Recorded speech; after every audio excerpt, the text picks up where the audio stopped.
Every Bengali মম বিয়ের আগে versus বিয়ের পরে। ও মা, এসব কি রান্না করেছো তুমি? যা দিচ্ছি ওই খা, টেস্টি পাকা, গেল চুপচাপ। ও মা, এসব কি রান্না করেছো তুমি? হ্যাঁ, এখন কেন মায়ের হাতের রান্না পছন্দ হবে বলো?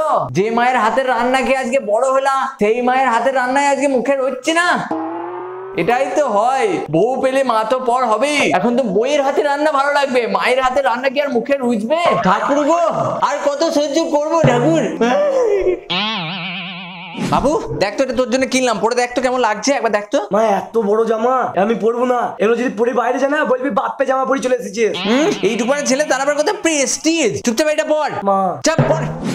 এই তো কত সুন্দর লাগছে, কত সুন্দর বাবু বাবু লাগছে। হ্যাঁ বাবু দেখ তো, এটা তোর জন্য কিনলাম, পরে দেখ তো কেমন লাগছে। মা এত বড় টি শার্ট না মা, এখন আমি এত বড় টি শার্ট পরি না। বাহ, মা কত ভালোবাসা নিয়ে নিজের হাতে করে একটা জিনিস নিয়ে এলো, আর তুই সেটা মুখের উপর না করে দিলি।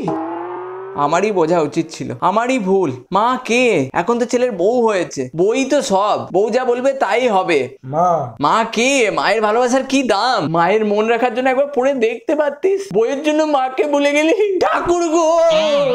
এই বাবু, এই বাটিটা নিয়ে একটু কাকিমার বাড়ি থেকে চিনি এনে দে তো। আমি ওইসব চেয়ে আনতে পারবো না, তুমি যাও। কেন, তোমার চেয়ে আনতে লজ্জা লাগছে? হ্যাঁ, আমার ওইসব চেয়ে আনতে লজ্জা লাগে। ওরে আমার লোকাল নেতার ব্যাটারি, একটু চেয়ে চিনি আনবে, তার কত লজ্জা। চুপচাপ যাবি না দেবো? দূর।